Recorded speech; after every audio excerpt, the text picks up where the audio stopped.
Yang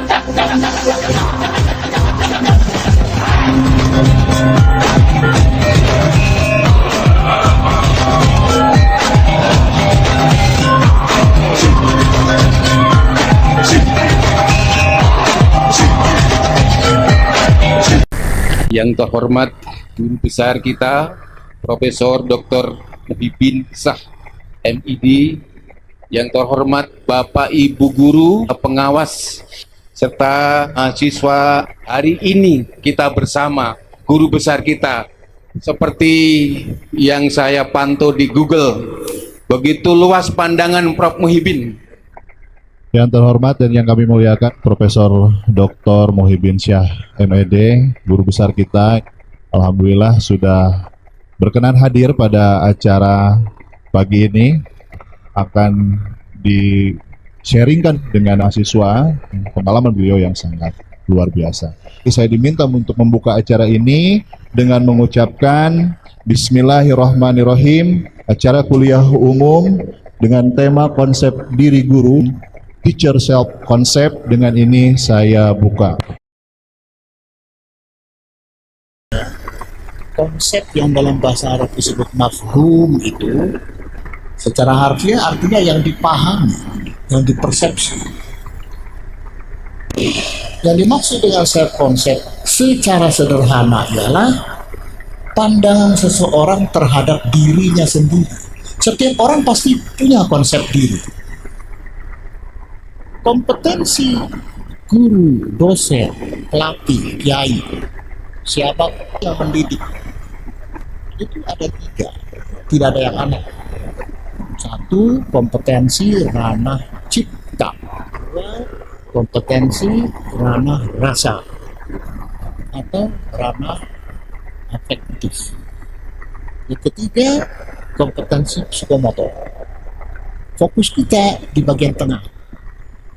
Kompetensi afektif yang antara lain berisi konsep diri atau self concept. Di setiap orang pasti punya konsep diri. Masalahnya orang itu ada yang menyadari, ada yang tidak.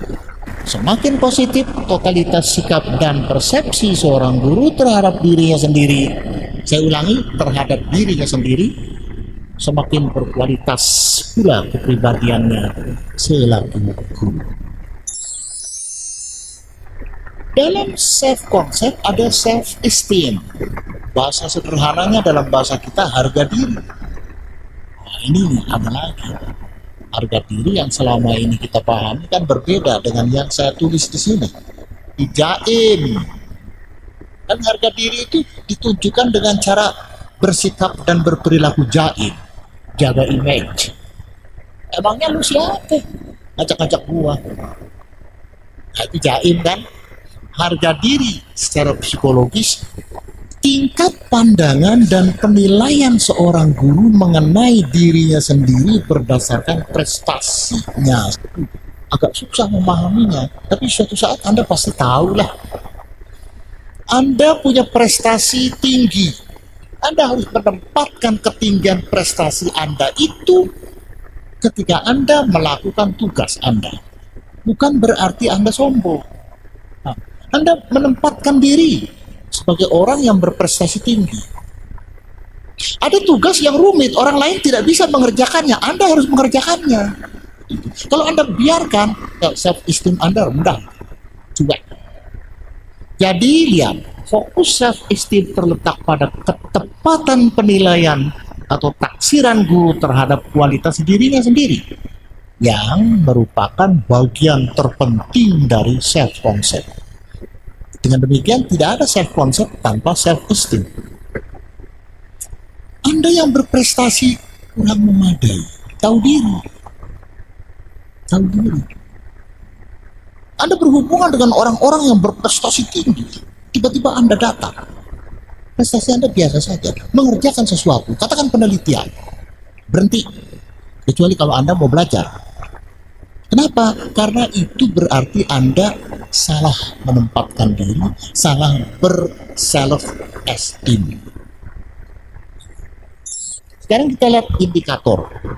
Lebih cenderung memberi peluang luas kepada para siswa untuk berkreasi dibanding dengan guru yang memiliki self concept rendah atau negatif.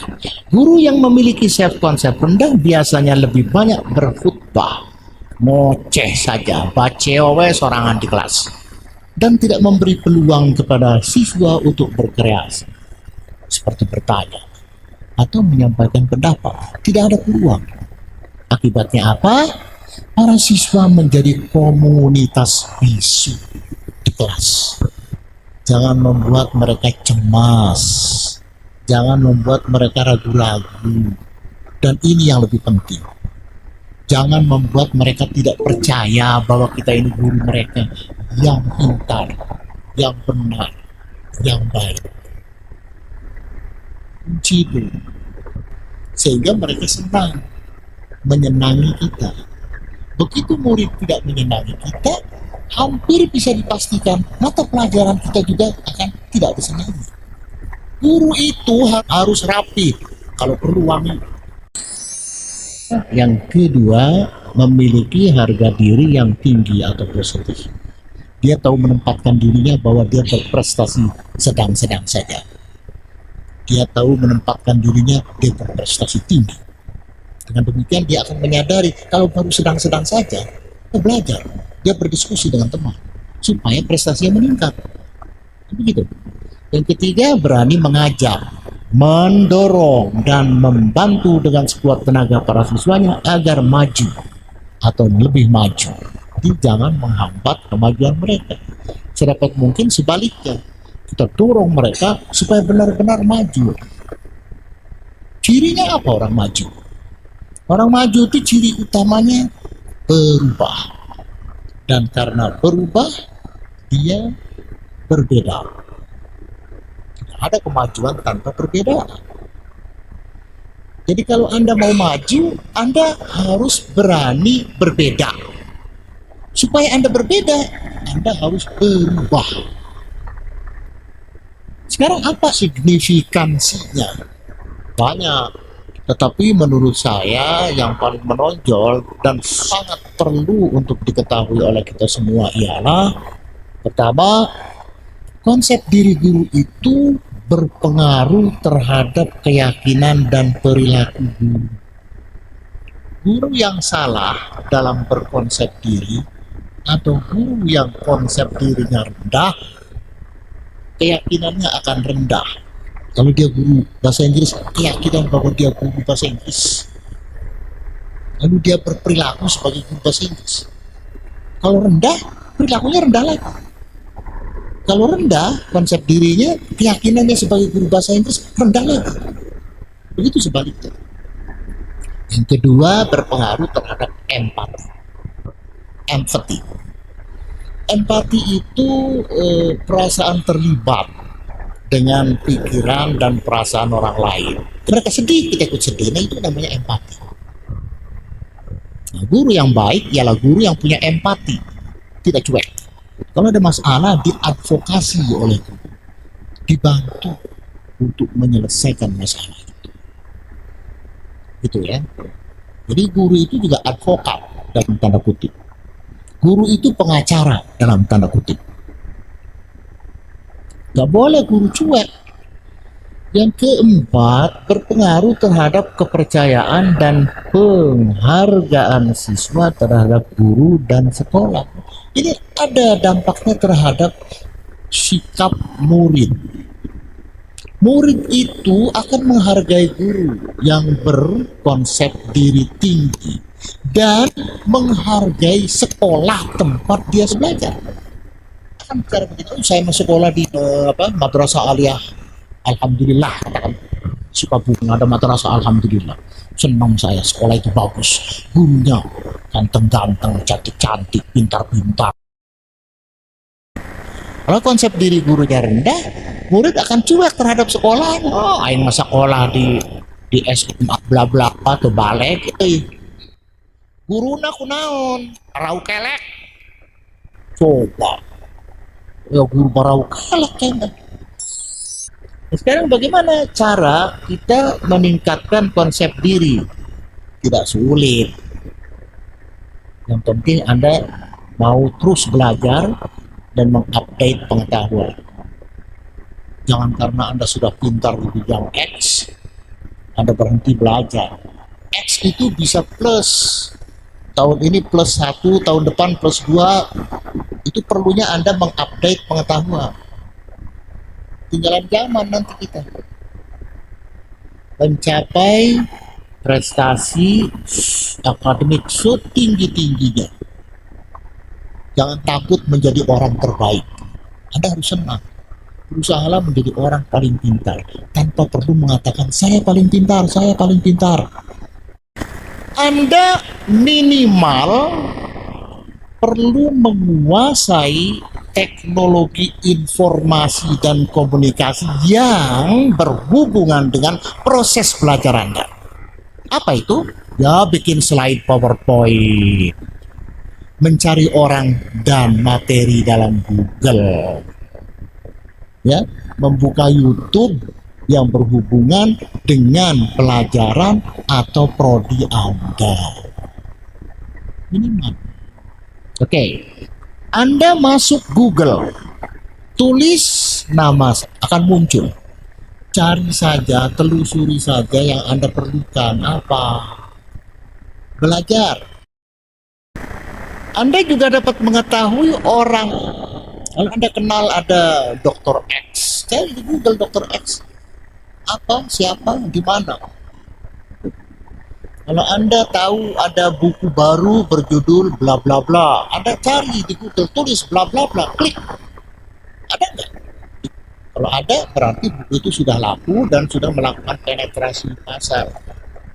Yang kedua, Anda masuk YouTube. Masuk ke YouTube, tulis Muhyiddin Syah Official, klik. Atau di pencarian Google pun bisa. Pembahasan Bapak itu cukup bagus, tapi lebih fokus kepada guru. Apalagi lebih fokus kepada guru mencari sendiri. Gagasan konsep diri yang Dr. Yurman katakan kurang pas. Karena judulnya saja, Teachers Self-Concept. Teachers Self-Concept. Bukan Learners Self-Concept. Elizabeth. Pertanyaan saya di sini yaitu bagaimana cara memahami sejarah mendalam materi yang saya sudah siapkan dan langkah-langkah apa saja yang mesti saya lakukan agar bisa memahami lebih dalam. Ya, belajarlah dengan cara yang berkelas. Apa itu? Satu, orang harus membuat dirinya spesifik. Jangan kemana-mana. Satu, pelajarilah materi yang Anda belum tahu atau tidak tahu, belum bisa atau tidak bisa, dan berhubungan dengan prodi dan profesi Anda. Anda mau jadi guru, nggak usah belajar politik. Jangan membaca isi buku secara harfiah. Ada buku psikologi belajar. Jangan dicari halaman per halaman. Lihat daftar isi. Wah, ini yang perlu nih, tentang proses belajar. Halaman 15, buka halaman 15. Kedua, Anda lihat indeks. Buku saya semuanya ada indeksnya. Itu bukan untuk hiasan itu. Untuk memudahkan mahasiswa, guru, dosen mencari masalah yang perlu ditemukan segera. Belajar berkelas dengan cara mencari dan menemukan masalah, lalu memecahkan masalah itu sendiri. Ada kesulitan? Tanya dosen, tanya teman, baca buku. Tapi Anda mencari masalah. Cara mencari masalah antara lain dengan melihat indeks tadi. Ada nggak yang tidak saya pahami dalam indeks? الحمد